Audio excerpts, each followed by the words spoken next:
Thanks for that, Hill. All right, folks. Well, welcome to our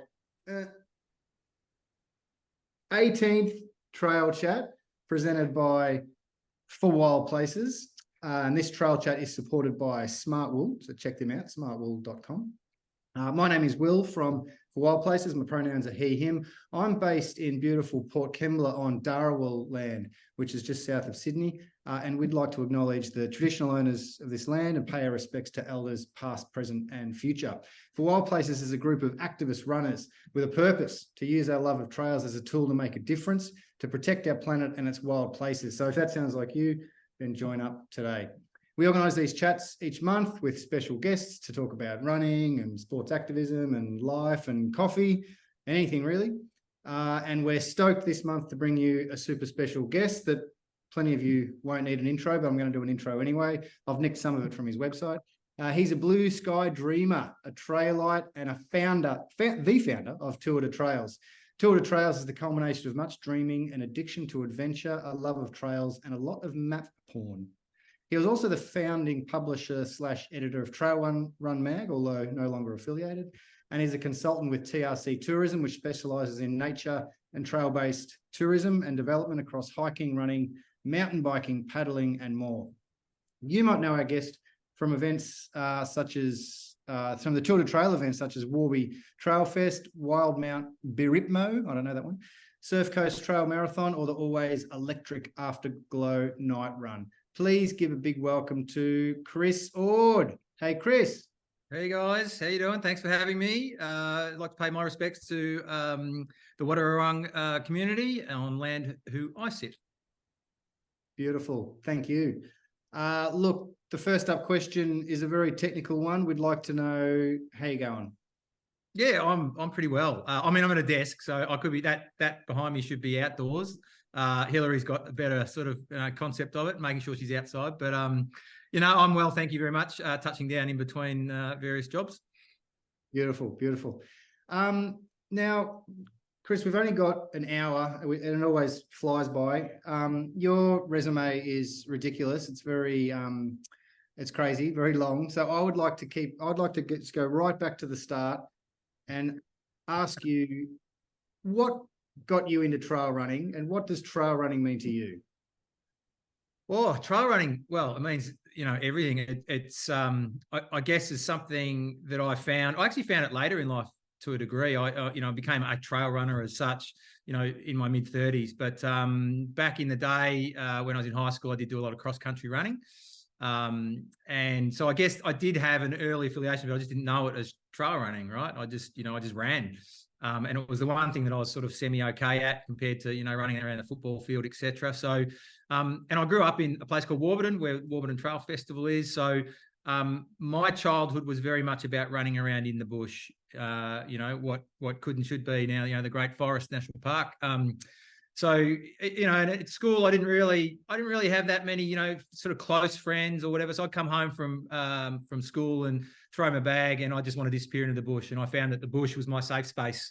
I'd go, off trail, to be honest, not even on trail, but off trail, and be sort of through the bush, finding creek beds, finding, trees to climb up. And for me, that was where I felt safe. So then fast forward to being an adult, and spent my early years as an adult doing things that we can't talk about on this show, basically going around Europe and partying a bit, all that sort of stuff, but losing myself. And I think I found myself again when I found mountains again and found the trails and found the bush and reconnected. We talk about connection to country. I reconnected with the concept of country, later on as an adult. And that brought me back to, generally trekking and travel and adventure in general. And then trail running came along. I was editing an adventure magazine, actually. And this thing called trail running started to sort of come on the radar as part of our, we looked at mountain biking and trekking and scuba diving and all sorts of different adventures. But this trail running thing sort of came along. And so I went and did a couple of stories, started to do stories on trail running, and went, wow, this was like home again. I just sort of felt this resonance. And then I think the fact that the community that then sort of welcomed me was exactly that, welcoming. And I'm more of a creative than a competitive. I'm not into winning things or being the best at anything, because I'm never going to be the best at anything. But I love the way that it was welcoming, that it wasn't so much about competition. Yeah, there's people who, win trail run races, etc. But it was about the country, the nature, stopping and looking at the views, finding waterfalls and adventure. And I was like, well, that's me. I'm adventure. I like my safe place is nature. I like being in the outdoors. So, and then there's this thing, trail running. And again, that connected me back to being okay as a cross country runner. And it all just sort of fell in place. So then I continued. Then I started Trail Run Mag off the back of editing adventure magazines, and I guess ingratiated myself further into that community. And yeah, it's sort of been at the core of everything I do. I think like many trail runners, I'm not just a trail runner. I go swimming every morning in the ocean. I do a whole bunch of other stuff. I still love trekking and getting out there. But trail running, I think if I had to sort of not that I want to give up anything else, but if I had to give up everything and to choose one recreational pursuit, then trail running is it, because it just melds so many sort of positive things for me. Oh, good answer. Jeez. That connection with country, I want to come back to that with a couple of questions about that. But before I do, I was just stalking you on Insta, and unless I've messed up the timeline, I think there's a big congratulations in order from the recent history, yes? Yes, there is. So I'm now engaged to Mish, who's my partner over in Perth, and also my co-guide at Tour de Trails. We sort of bumped into each other. Well, there you go. Trail running being the core. I've met her through trail running. Sort of came across each other, and 3 years later, 3 and a bit years later, decided to take that next step and commit to each other. And so somewhere on a mountain in Crete, I asked her to marry me, and we had a bit of we're kind of mutual, right? She had to ask me and I had to ask her. So we had each other's rings, and we said, right, you got 7 days while we're on this tour, guiding this tour. Neither of us knew when we were going to ask each other, but we were sort of like, right, go. Who's going to ask each other first? And I'm not competitive, but I got him first. So you did win that one. Yeah, I got that one in. Well, it was more so like I could then just like chill out for the rest of the tour, because I was 2 days in. She asked me, I was on top of a mountain. She asked me in an Ottoman castle somewhere, but it was like 6 or 7 days. So she had 6 or 7 days to worry about it. How's she going to do this? Whereas I got in there, took the opportunity, and went with it. Oh, congratulations! Thank you. And that's a pretty good ad for trail running. Become a trail runner, meet your life partner. That's good. Yeah, absolutely. That's lovely. No, those photos look spectacular. Actually, where were you? So that was in Crete. So one of the trail tours that we do through Tour de Trails is Crete, 7 days. Beautiful spot, more of a running holiday than say some of the others that have a bit more challenge in it. But we love it just for Cretans are amazing, the Greeks are amazing, the food's amazing, and there's a bit of a World War II overlay there. So, with TDT Trails, we try and have a narrative, a story behind it. I'm a journalist, I'm a bit biased, but there's a lot of World War II history there in terms of Australians and New Zealanders as well, having to retreat from the Nazis, being parachuted in. And so we start a tour at a World War II museum, and then we run a canyon that they actually had to escape through, like the canyon that they had to escape the Nazis from, with bullets flying around them. And we tell those stories as we go. And then later on in the tour, the last run we do is down another sort of valley where it was the first place that the Cretan villagers resisted the Nazis. It was the first time in World War II that any non-soldiers resisted an invading force. So there's all this story involved, and just gets, it layers the tour. It's about the running, but it's also about everything else that comes along, the history, the stories, the food, and the fun. Yeah, wow. Oh, yes, it's not just spectacular environments. It's also interesting history and everything tied into one. Yeah, what's that? Again, you talk connection to country. Country is people, and people are stories. And I think our Aboriginal, our First Nations history is they are centered on story, and their story is always connected to the land. So I think I'd like to think that in our tours that we try and reflect that in some way.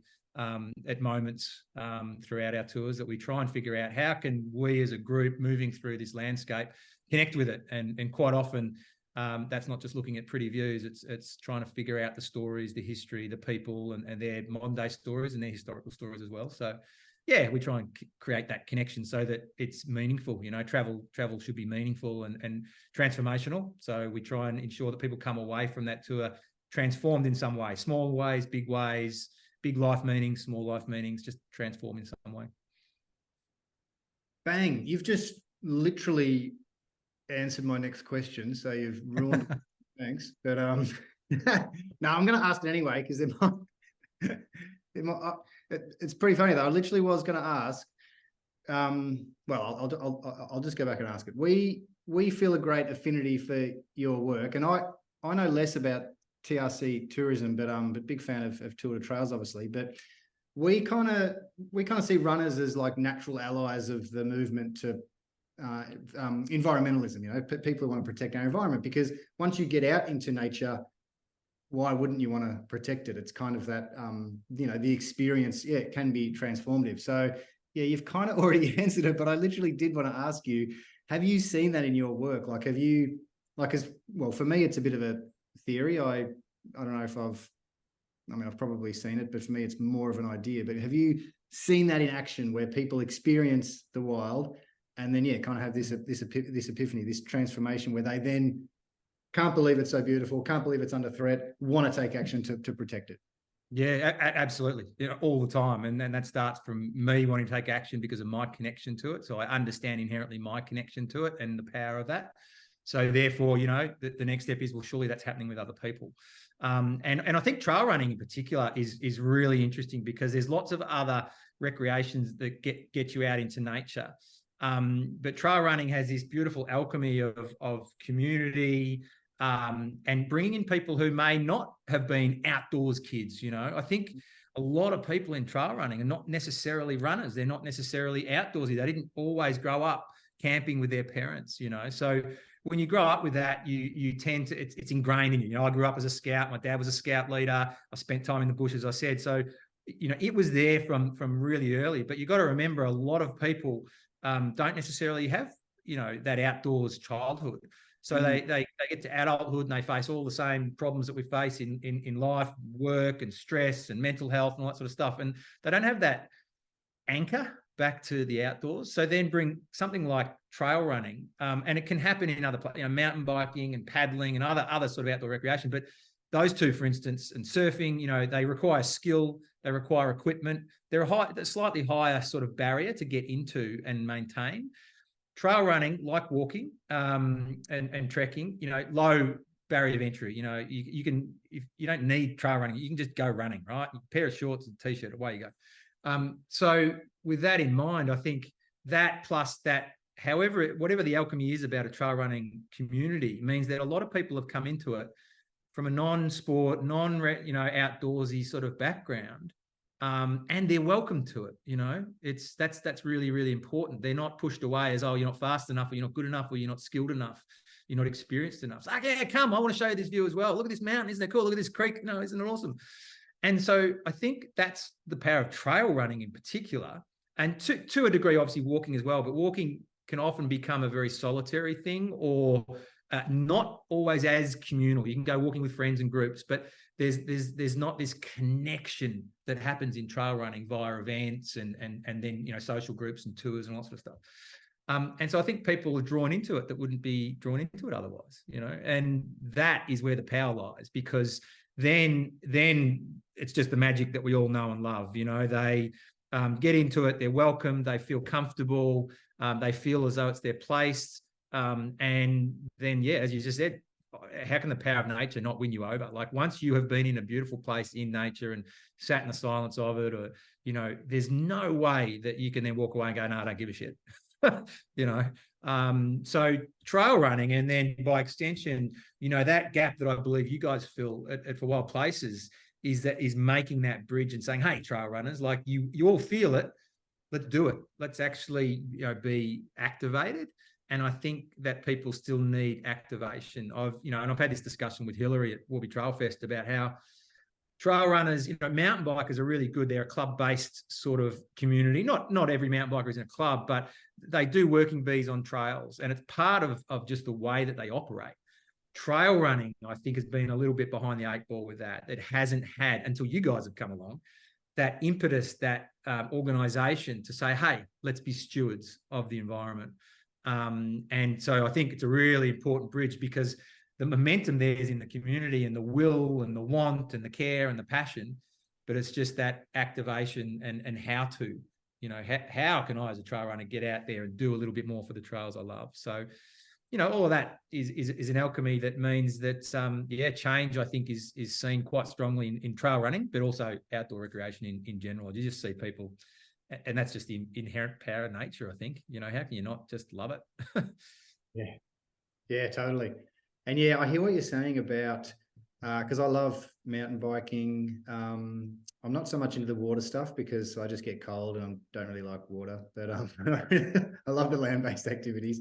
But with riding, it's beautiful, but I find with jogging or walking, you can just much more kind of present and in touch, because you got the sounds and like literally touching. So yeah, anyway, that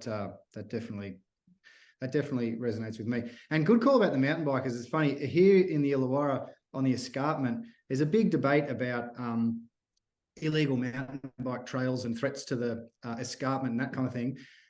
But a lot of it has got to do with the lack of funding for national parks and some kind of underappreciation over a long period of time. Some people want to demonize the mountain bike riders, but we actually work really close with the mountain bike riders because they absolutely give a shit about the escarpment. And as you say, like, they're actually organized and looking after a lot of these trails because no one else is. So that's that Illawarra escarpment project, I actually worked on some of that in the background for TRC Tourism. So, and I know that, we just worked on some, dollars and cents and economic impacts of whatever, but looking at the fact that, as you say, shutting down some of those illegal trails that need to be shut down for cultural heritage purposes, and then going, okay, well, where can we do it that it's safe, sustainable, okay by the environment, etc. And you're right, in general, the mountain bikers are very organised. And look, there's cowboys in every single community. There'll be trail runners who get to a gate that says don't go here, that still jump the gate and go there, right? Or run into a water catchment that they shouldn't be in. And mountain bikers no different. You're going to get some cowboys, but in general, the mountain biking community are really well organised and very, very pro-environment. I mean, what's happening at Warburton and what happened at Warburton with the mountain bike trails there, I have never seen a mountain bike project jump through so many environmental hoops. They went above and beyond and spent millions of dollars and did every due diligence that they could, based on the fact that they were pinged with what's usually reserved for a uranium mine. It's the first ever time a mountain bike project's been pinged with what they had to go through, and to see the process. And a guy called Matt Harrington was at the lead of that project for the Yarra Ranges. And to see what they did to try and make sure that anywhere that they were going to put a trail was protected, was safe, was secure, was not only looked at protecting the environment and keeping it sustainable, but regeneration. I know again, day job is doing trail development. Where can we put trails? And it's moved on from being sustainable, which is keeping it a level, to say, well, if we put these trails in, how can we make the environment around it better than it was? And that's becoming also a thing in tourism, in general. I'm doing some work on some, strangely enough, some weird stuff in Saudi Arabia at the moment. And, everything I've written has to go back to not just sustainability, but regeneration. How can the environment win if we put tourism or trails into that place? And behind everything that people don't see is that development that goes on, consultants like me, et cetera, in the background, who are actually, the environment and culture is at the core of everything. And then we build what's possible around that. It's not about going in and going, we just want trails, so we're just going to put it wherever. And mountain bikers in general are really good and very respectful of the environment, and they're the same as us trail runners. They want a beautiful place and they want it to remain beautiful and want it there for eons, moving ahead. Good call. Hey, just on your point about the environment. Look, one of the things we wanted to ask you is, based on your work and particularly your research, how have environmental conditions, particularly climate change, impacted events? Yeah, I mean, climate change itself, the biggest impact is just risk management, insurance, that kind of thing. But the risk management of, we look at Oscar's 100 hut to hut that we have. We have it in February. It's up in the high country, smack bang right in the middle of fire season, right? And I'm seeing that our risk mitigation and our time dedicated to risk is just increasing and increasing and increasing because, and we've looked at many times, how do we move it? Where do we move it? Et cetera, et cetera. But it doesn't matter where you go. We've had snow up there in February. We've had hailstorms. We've had freezing cold. We've had to come off the main course because of fire danger. And that will happen, in nearly any month. And obviously we can't be up there in winter months. So I think the climate change is just sort of impacts risk management. We've taken over the GAO 100, the Great Ocean, what we call now the Great Ocean Ultra, down on the Great Ocean Walk. We were supposed to be taking it over for the first time this year. Can't happen. That is based on negotiations with Parks Vic, who have said it's the worst state we've ever seen it in terms of water damage. And some of the trail along there is just completely cut up. And they were basically saying, look, based on the state that's in now, we've never seen it as bad. We just can't say that we'd be able to give you the go ahead in October. It might dry up, but it probably won't. And also we can't get in there and do the level of remediation. And it was actually based on budget. So they said, if we get budget from the state government, budget coming out, we'll probably be able to get it to a point where we can have your people on it. They didn't get the budget. And we're working very closely with Parks. This is not a us versus them thing. We're working with them, and we want to try and figure out for GAO in particular what is the putback, what is the give back. But the change in trail conditions is very much down to climate change. They're seeing seasonally, the rangers on the ground are seeing seasonally things that they just haven't seen, before, in terms of both wet and heat, bushfire risk. Right down to more snakes, less, all that sort of stuff, the grass growth, and also, sea level rises and coastal erosion. That's playing into it too. Another job that I worked on was for Gorkapa, which is the Great Ocean Road Coast Parks Authority down here. And they're taking over all the trails, including the Great Ocean Walk. And we looked at doing a trails master plan for them. And within that, where there's a lot of concentration now on climate change mitigation. So, when you're planning, there's a big new walk plan down here, and for some reason the architects had it some of it right on the coast, and we're saying you've got to go inland. You're just setting yourself up for failure if you're putting it there. And the Surf Coast Walk here behind me is a prime example of that, where it keeps getting shifted back based on the coastal erosion. Now, not all of that is climate change based. Some of that is a natural process of erosion, but in terms of trail planning and event planning, there's Surf Coast Trail Marathons on that particular trail, Surf Coast Centuries on that particular trail. There's some smaller events on that trail. All of them can't go ahead if the whole thing's just washed away, right? And so we have to kind of look at that, going back to the trail planning stuff. But I think climate change is huge, mostly in terms of that risk management, though, just people on trails, and maybe even take away the event side of things, but just more people are going out there recreating on trails. The job I do in the day job in terms of trail development is great. There's trails planned here, there, and everywhere because more people are, there's more demand for it. But that also means putting more people into nature, which is inherently, an unpredictable thing, and that's partly why we love it. But that also means, that risk mitigation without wanting to, mollycoddle people in the bush. You want people to have an adventure experience, but you've still got to be mindful of fire danger periods and what that means and how you manage that and how you manage communications for people being out there, etc. So that's probably the biggest impact, is just across events and just recreation. What do the land managers need to do just to do the best they can do to keep people as safe as possible? Yeah. That was... Sorry, I have a quick question on the back of that, Chris. How do you feel like, as participants, they're like people who are signing up to these events, do you feel like they're recognizing the risks and kind of being willing to, maybe pay, it's going to cost you more because you're spending more time on all this risk mitigation, but how do you feel like the general public are kind of accepting those changes, and are they? And how do we do that in a way that people actually understand the work that you go through to bring an event to life, when they just turn up and everything's all, all taken care of? Yeah, I mean, I think it's hard. I don't think that the participant will ever really comprehend what goes into, and you've put on events, you understand this. No one really is going to, and it's probably not incumbent upon them to understand, woe are us as event operators, and it's all very hard. Let's face it, most of us do it because we're passionate about it and we want to deliver a really good experience and put people in the bush safely, right?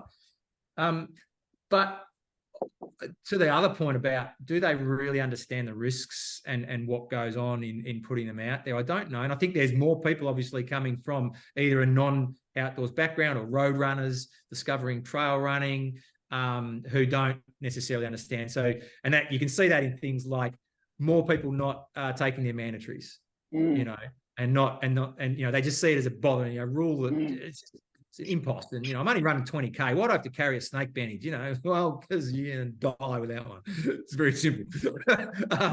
But, you know, and you do get more of that laissez-faire kind of attitude, or sometimes even righteous attitude. But, you know, again, I think the people who understand it, never, you know, they totally get it. But it's the people who are maybe new to being in the environment who just don't understand it. And outside of trail running, you see that, you know, a clear example is someone coming off the plane in Bondi and jumping into the water and getting taken out in the rip, right? Zero understanding of what they're actually doing, what taking on and being part of and being in Mother Nature is actually about. And I guess that's the role of events, land managers, organizations like yourself, just to help educate. I mean, the answer to most things in the world that are problematic is education, right? Like, but how you get people to stop their busy lives and actually take on board information is really hard. Like, the number of people who do not read, you know, it's mandatory. You have to read the event program so you know, and I say in all my race briefings, you should have read it. You should have a general sense of where the course goes. You should know to keep the ocean to your left for the most part, the road to your right. You can't get lost. People get lost.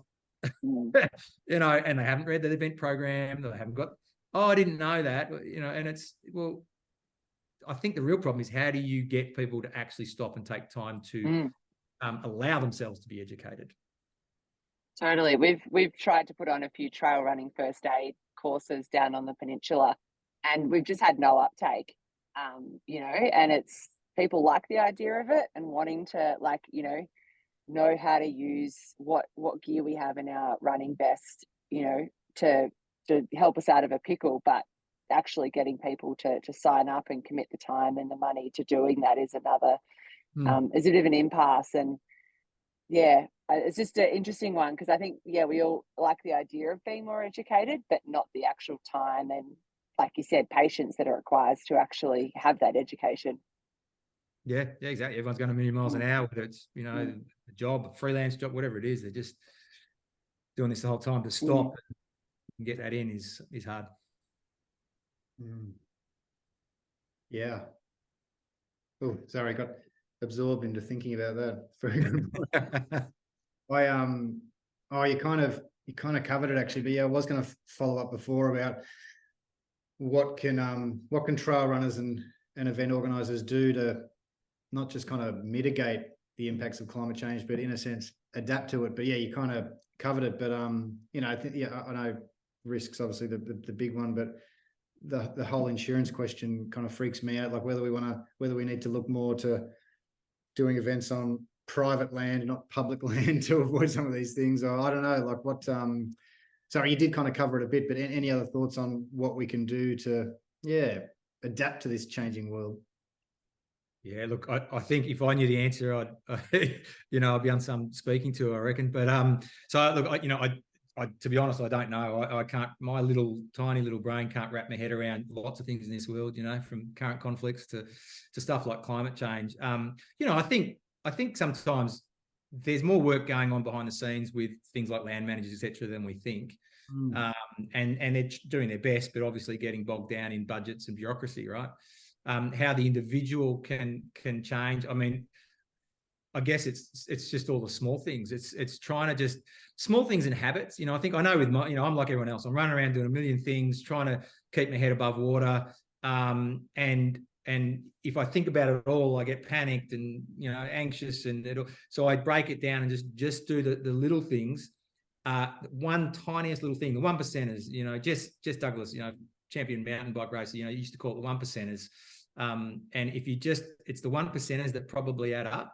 And I know for me, you know, taking small bites of the elephant, you know, if climate change is the elephant, well, you can't move it, right? Like you just by yourself, by just pushing against the whole elephant. But, you know, if you start just doing the little things and taking small bites, and if we're all doing that, then, you know, maybe the elephant can kind of move a bit or change a bit. And So for me, that it's probably the biggest thing is the smallest things, the 1%ers.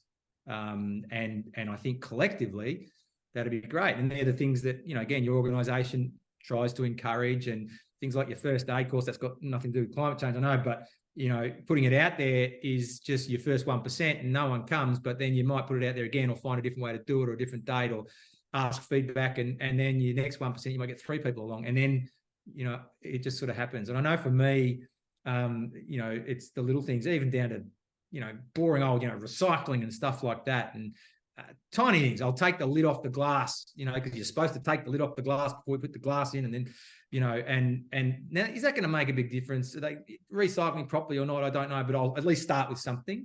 And I think that those 1%ers roll into 2%ers roll into something else. It might even, you know, roll into activism or who knows. But start somewhere. I used to go in a lot of meetings. A lot of people sort of drag me into meetings, especially brands and stuff. And they're, you know, how can we get into trail running, do this, do that, you know, and it's just do it. Like I keep saying, you know, if you just ignore everything I've just said, just do it, actually do it and be committed to it. And people come to me and ask me for advice. How can I do what you do, Chris? Or how can I get into this industry or that industry? And I remember one in particular, and again, it was just do it. Stop talking about it and do it. Don't do it perfectly. If you can't do it perfectly, just do it imperfectly is better than not doing it because you want it to be perfect. And I think in this world of, you know, perfection and image and visage and all that sort of stuff, that people do hold off doing things. They dream a lot because we're taught to dream, and they talk a lot because they think that that's going to put it into action. But there's very few people who just do it. And I find those people who do it are not the ones who do the big thing off the bat perfectly. They just do the little thing, and they do, you know, in a way, it's like the reality of manifestation. Manifestation is not sitting here just thinking about what you want to happen. It's thinking about it, but then doing the little 1%. And that 1%, 5 years later, leads to that bigger thing that you had back in your mind all the way back. So for climate change, 1%ers do the small stuff. Yeah. You know. Agreed. I think that's really wise because, the big problem is daunting, but and actually that what you're saying about just do it, that sounds very similar to I forget who came up with this quote, but the idea that once you know better, do better. What else can we do? And I think those 1%ers and just doing it also by power of example, it still comes back to education and awareness and consciousness and that kind of thing, and conscious raising. And in the end, that's actually what needs to happen, I think. So and take a bit of a risk, especially, you know, as long as you're not hurting anybody, you're not putting anybody at risk, you know, do it. And I mean, a very immediate thing for me is, you know, I'm you know, heartbroken at what's happening in the world right now in terms of the broader issues, you know, in the Middle East. And you know, I've been posting stuff about it, you know, and every time I go to post, I go, oh, look, people are just going to, either I'm going to get pushback or I'm going to get people saying, you know, why are you saying stuff about it or whatever it is? And I just keep thinking, you know, what's the worst that can happen? Someone can unfollow me or someone can not agree with what I've got to say. No one's going to die because of what I do or what I post or the education or the information that I'm trying to put out there because I care about it, because I think it matters. And so I very much, and through most of my life, I very much, as long as no one's getting hurt, I have that attitude of, okay, just have a crack, like just do something. It's better than doing nothing. And I saw, strangely enough, on social media, I can't remember who it was, but and his whole diatribe was really good, but he was saying, you know, thinking it is not doing it, talking about it is not doing it, sharing the idea is not doing it, you know, and went through a whole bunch of things that is not doing it. And then, you know, doing it is the only thing that is doing it. You know, it's super bloody simple. And that's what you got to do. Just, and again, it doesn't have to be the whole thing. It can be just sign up for wild places, like, you know, come to one of those things just once, or just send you guys a congratulatory email saying, well done on what you're doing. Can't get your stuff at the moment, but I love what you're doing. That then inspires you guys to keep with it and keep going the fight, right? Their 1%er helps your 1%ers. When I do my plug for membership later, I'll just get people to rewind to this point. Now, okay, we are smashing through this hour. So I get to ask this before we run out of time. What do you got coming up the rest of this year and early next year? Oh, that's a good question. At the moment, I'm planning some stuff for some adventure cycling up in northern New South Wales, which is a job, as in, you know, organising the logistics in terms of a council wants to put more people out on backcountry roads for a tourism experience. So I've kind of been working on that. I've been working on some Saudi stuff, which I've got to finish off, which is putting people on trails in northern Saudi Arabia, with a lot of regenerative stuff, which is kind of interesting. And there's pros and cons to, you know, that job and the ethics of being involved with a particular country and all that sort of entails. But I won't go into all of that. But that's been really, really interesting and culturally enlightening for me. I was there for 14 days. And again, you know, what you see in the media is not necessarily what's happening on the ground with the people, you know. So yeah, got that. Obviously got Afterglow coming up on the 18th of November. So I got an event, got Wild Mount, which is out past Ballarat. A good little loop just to finish off the year. And I think that's and planning at the moment. I'm working on a job that is the Birrarung Valley Walk. So you know, we have a group that's interested in getting a walk route from basically Williamstown all the way up to the Upper Yarra Dam, and tying together, you know, existing trails where possible, etc. And it's very much focused on First Nations and storytelling, and they have the blessing of the First Nations community all along that corridor. And if that project ever came to fruition, it'd be great. And it's not it wouldn't be a hugely technical walking trail, and it uses a lot of pathways and trails that exist. But that's a really fascinating one. I'm just helping them out with some mapping at the moment and that conceptual side of things so that they can go forward and hopefully get some funding.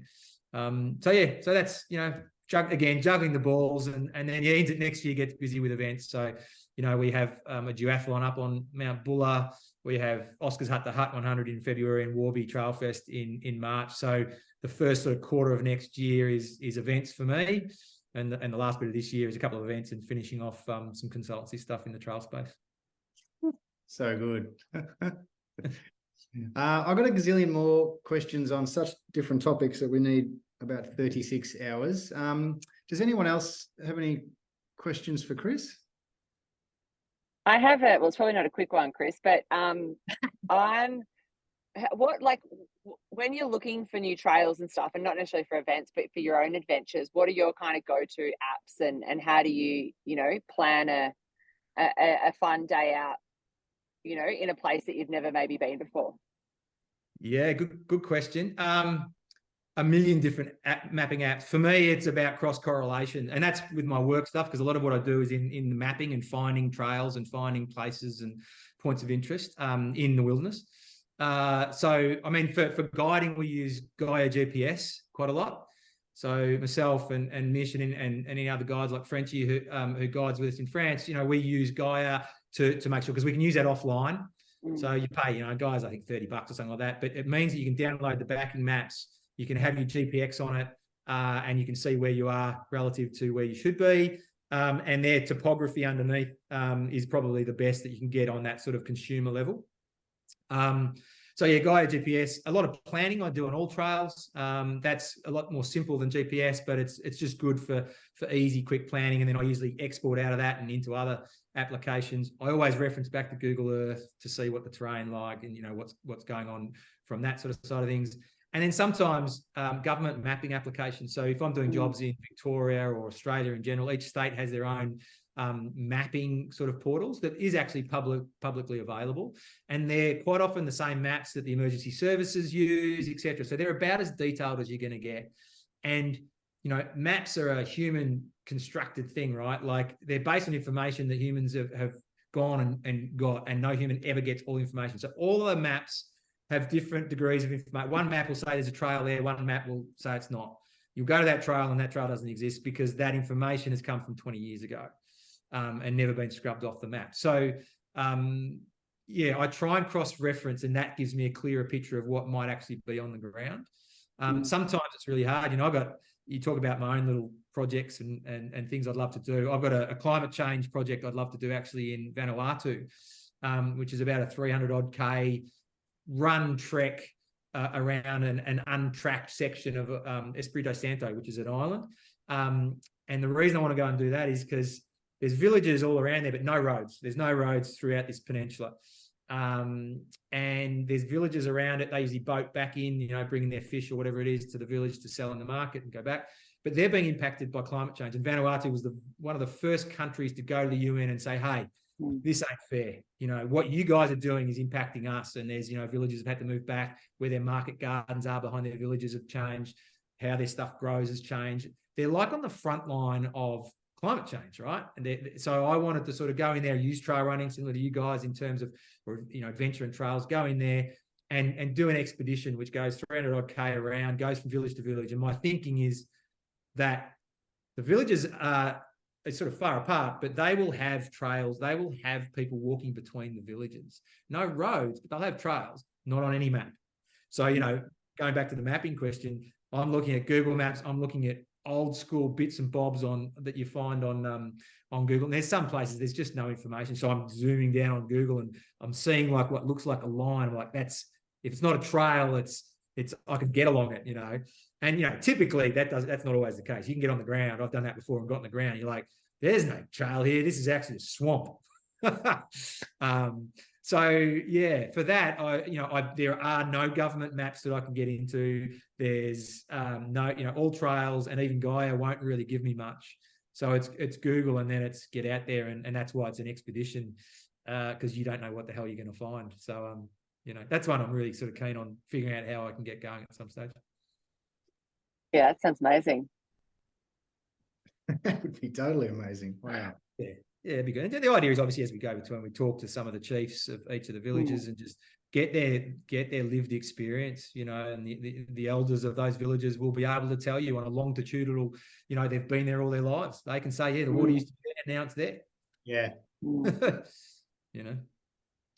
I guess following on from that, it kind of reminds me of a lot of you do a lot of work like doing photography and other bits with the likes of Beau Miles, who are, you know, the amazing storytellers, especially like, you know, having seen Bad River. And I guess what, you know, in terms of trying to educate people about things and, you know, what's happening in places that they'll never actually visit, but, you know, they can experience through a movie or something. How do you see the likes of, I guess, storytelling, and how can people do it in a way, I guess, what are the effective ways that you've seen, maybe things you've learned from Beau in terms of how do you tell a story that is authentic, that, you know, doesn't necessarily mean people are inspired to go and do that thing, but they're just like, this is really cool and I've learned something about a place that I'd never even heard of before and wouldn't have ever cared about.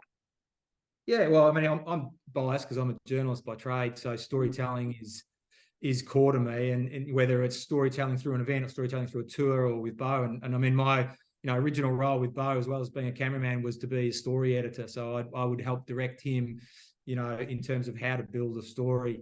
And, you know, in early days before his filmmaking, you know, I used to get him to sort of write for the adventure magazines, and, you know, so I'd edit him and his storytelling, etc. So, and you've seen where he's taken that to. Again, the eyeballs that he gets now through being Beau, because, you know, he's just such a likable bloke. But, you know, he says he's got interesting things to say.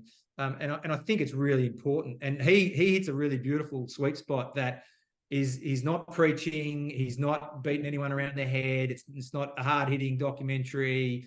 But that allows people to stay in the story. And don't get me wrong, you know, I've had disagreements with Beau in terms of exactly that, storytelling. I'm keen on going hard on the issues, you know, journalist hard. I want to go hard on the issues down at Queenstown. I want to go hard on, you know, the stuff, you know, the mining and stuff in Central Australia, whereas he's like, no, well, let's just keep it a little bit light, and we'll sort of, you know, touch on things here and there, and do his Beauisms. And he's right, because, you know, if he makes a documentary in that style, he'll get way more eyeballs than me making a serious documentary about Vanuatu. You know, I'll get bugger all eyeballs. I'll do it anyway because I just want to tell the story, but I don't have his charisma or his character, and my storytelling is much more down that line of, you know, foreign affairs, serious. I want to tell the story that needs to be told. Unfortunately, in our world of quick hit information and entertainment and infotainment and lots of stuff, that's not what gets you the biggest eyeballs. So, you know, but then vice versa, if you see all those influencers and stuff putting out the same old pretty pictures, I also don't think that makes a difference. And they might get the eyeballs, but it doesn't make to me, it doesn't make a difference. And that's where Beau's interesting. he gets people engaged and makes a difference. Whereas I think people just putting out pretty pictures, you know, a lot of adventure porn, amazing stuff. And I've seen so many people, you know, making movies and stuff that essentially is just a music video of some pretty pictures, and they got drones and it all looks amazing. But I think without that story, and I think the more fragmented our media gets, and we're all watching different channels through our 20 different Instagrams and Facebooks and whatever, your audiences actually get smaller. And the thing that will cut through is storytelling. And again, I'll put my hand up and say I'm biased, but as human beings, we are always interested in story, and how does a story reflect on us? We're all selfish individuals. We all want it to matter to us, without us having to make the decision that I should care about that. So storytelling, if it's done right, will reach into the heart of anyone. And, you know, back in some of the adventure magazine days we had, when we wrote a feature, you know, our aim for a feature in any magazine was not just to write a feature for an adventure loving person or an outdoors person. My idea was we should be able to take this feature out and put it into the Australian magazine, the Good Weekend magazine, a non-adventure outdoors magazine, and it should still hit the mark with the first paragraph, drop people in, and like Connect Forward, drop people through the article, and they should come out being transformed in some way. You know, they've been interested because at the heart of that adventure, outdoors, hardcore, whatever story, is a human being, and the human being has changed. And there's there's tropes of storytelling, you know, the 3-arc structure and how you pull people through drama, conflict, resolution, and change. That's becoming more and more powerful because it's actually quite rare. You know, there's a lot of content. There's fewer story. That's really interesting. Thank you. You've got me thinking now. How do we kind of, I guess, pull that into what we're doing here and make it about? Yeah, it's essentially about people. Like anything we do is centered around people. Yep, absolutely. Yeah, there's been a few things in this last hour that's got me thinking, Hill, about how we can use this. Yeah. Oh, sorry. Did you have a follow-up, Hill? No, I'm all good for now. I'm just contemplating, you know, the world and how we fix it through storytelling. Yeah. Bugger, we should wind up soon. But Chris, this is just a personal question. I'm not sure if anyone else is interested, but you're obviously your work is incredibly inspiring, I think. But your work and passion is very mixed, which is ideal. I think it's great. But do you still get a chance just to get out and feel like a kid in the wild and have beautiful moments running? Like it's not all just work for you now. Do you still get to get out there and do it? Yeah, look, I do. I mean, a lot of it is, you know, in the role of some kind of work. But if I'm out marking a trail for an event, you know, by myself in the back of Warburton somewhere, I have a big grin on my face. I'm a kid adventuring, right? I happen to be putting up a few ribbons.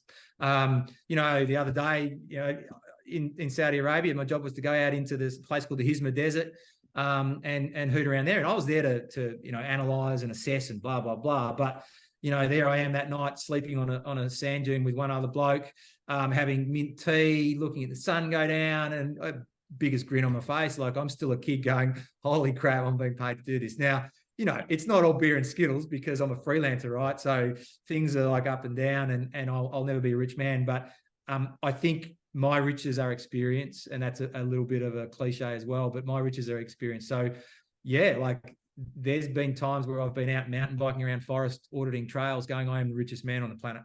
I'm here on a Wednesday, you know, or, you know, out on the dune, or I'm tour guiding in Crete, and, you know, that doesn't earn a cent, doesn't earn a penny. In fact, it loses me a penny. But it's still like, here I am. Somehow I've managed to figure it out. So I'm running along a trail on the coast of Crete, you know. So all of those times I'm still a kid. And I think we all have imposter syndrome, and I don't actually understand, you know, that corporate world where people are doing important jobs at the head of big corporations and whatever. And I just look at them and go, I know you're still a kid in there, and you're just a dude who doesn't know really what's going on, but you're making it up on the fly the same way we all are doing, you know. And I think we're all kids. It's just how we then transfer that into the outer world, how we give that back to the world. Can we do that, you know, in a positive way, in a way that uses that for good, or do we suffer from that? Let's hide that little kid and act like we're really important and yada yada, which ends up in angry conversations and negative outcomes and negativity and power and all that sort of garbage rather than humanity. And I think, man, the kids, I hate to say it, but the last thing I watched beforehand was a video of a mother driving her kids back to northern Gaza, right? And it's awful. Her safe place is heading back to the bombing. And she points it out, and there's bombs dropping, and she's heading back to home. She said, well, they're bombing me down there. They're bombing me up there. I might as well go to my home and die with dignity. And a camera goes to the back, and there's a kid's in the back. And this kid's smiling like they're driving down to McDonald's, and you go, kids, to be a kid, like that's the best place to be, right? And I think that's exactly it. Take you to trail running, you're running on a trail and there's a puddle. Oh, I think this every time. There's a puddle. And there's two people. There's people who go around it. There's people who stand right in the middle of it, right? And I'll stand right in the middle of it every single time and feel like, and then bang, I'm a kid. I am playing, right? And that power of playing nature in particular is the whole world needs trail running and needs to be the type of trail runners who splash in a puddle as they go past. Oh, that is such a perfect way to wind up. Except I can't resist asking, how do you course mark on a desert sand dune?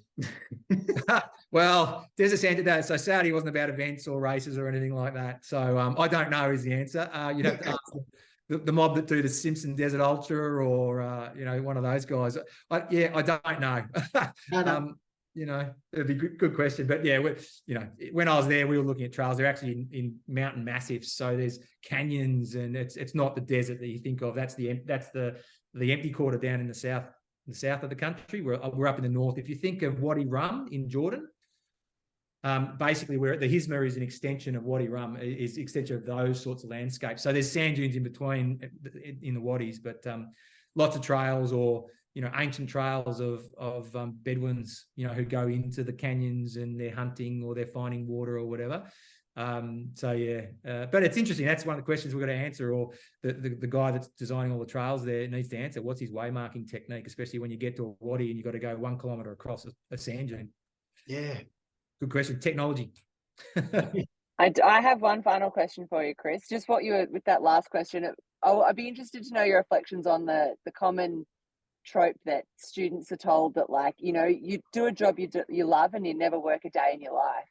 And I feel like now people are really trying to, find, which is a good thing, find work that they love. But, through your career, how has that kind of rung true or false for you? And I guess with a lot of people finishing school for another year, how do you do that in a way that, I don't know, is sustainable for you as a human living in a consumerist world, but also making sure that you are embracing, and able to get out there and do work that you love and be like, how am I getting paid for this stuff?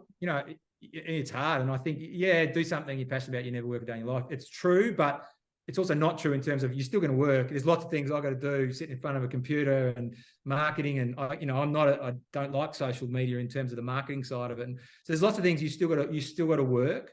But I think the difference is when you're working, doing something you don't like, a task that you don't like for something you're passionate about, you've got the fight in your belly. And I think you've got to have the fight in your belly for whatever you do. And I think I'm biased, but I'm not a big fan of the education system in general as a concept. I think it serves its place to a degree, but I keep telling my two daughters, are like, what happens at your high school, and even if you go to university or not, does not define the rest of your life. It just doesn't. It can play a part. You want to be a doctor, you've got to go to uni. But, lots of successful people have not finished education and gone on to live very happy lives. They're still educated in terms of life. They still, they take on board education themselves.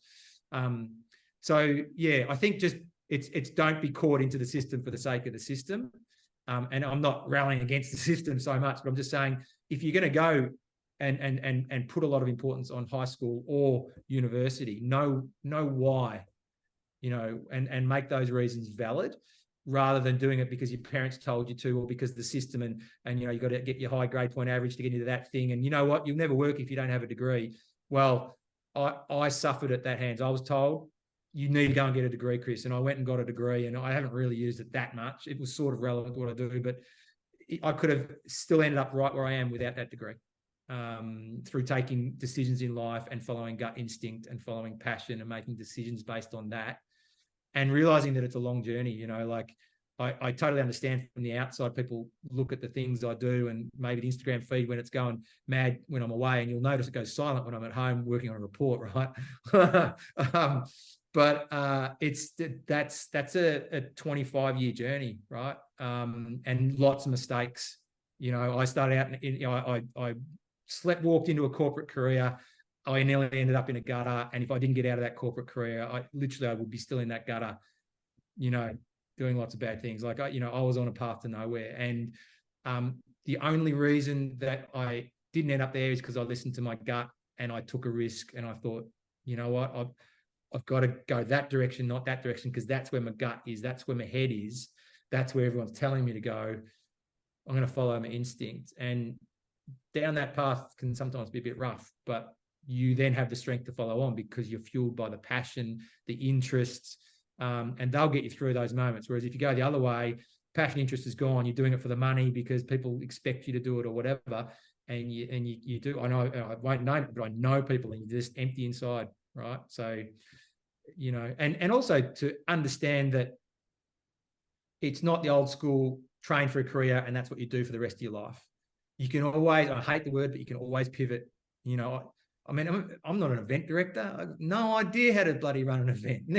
Never thought. I didn't go back in high school and go, I'm going to run events ever, or tours for that matter. You know, I was going to be a pilot, and then I was going to be a journalist, and that was it. That was all I saw. I was like this. But you know, be willing to change. Be willing to be open to opportunity as well, and leave all the doors open, and then take the one that where your gut and your heart goes to. Excellent advice. Excellent advice. We should wind up, folks. Chris, thanks so much for taking time out of your day to hang out with us. Oh, good. It's been a pleasure. Thanks for letting me ramble on and get a few things off my chest, maybe. That's what trail chats are for. Absolutely. No, it's great. And look, guys, congratulations on what you guys are doing. And you know, I'm not just blowing wind anywhere. I think what you guys are doing is really good, and I can see that it's growing, and you know, stay with it, because it's a really important bridge, like I said, and it's really worthy, valid stuff. Whether one person turns up, or 10 or 20 or 100, you know, stay the path, because it's bloody inspirational. Oh, thanks so much, mate. But yeah, yes, that's on that note, folks, if you're looking in, and if that resonated with you, then please check out For Wild Places, forwildplaces.com. We're actually currently doing a bit of a push for membership. And really the reason to join is everything we've been talking about today, and that use your running as a tool for good, for the planet and for people. But just to sweeten the deal, there's also some awesome gear that you can get a chance to go in draws for, or there's all kinds of awesome giveaways. Check out the website for more detail. These trail chats are supported by Smartwool. Thanks heaps, smartwool.com. But yeah, to wind up, please, thanks again for coming. I want to say something about the world, but I just think I'll leave it. Go back and listen to what Chris said earlier, but we are sending out messages and vibes of peace, and also, goodwill to folks everywhere. And Chris, thanks again for checking in, and let's stay in touch. And I think we probably need about 17 more trail chats to cover the stuff we talked about today. Yeah, no, that'd be great. Anytime, guys. Really appreciate it. Awesome. Thanks, everyone. We'll finish up there. Be safe, and keep jumping in those puddles. That's a quote I'm going to steal from Chris. Yeah, always jump into puddles. Unless you think that they might be like a 4-wheel drive rut, and I've seen that happen. That's not so good. No, those ones. Jump in the fun ones. Yeah. All right, guys. Thanks. See you later. Bye.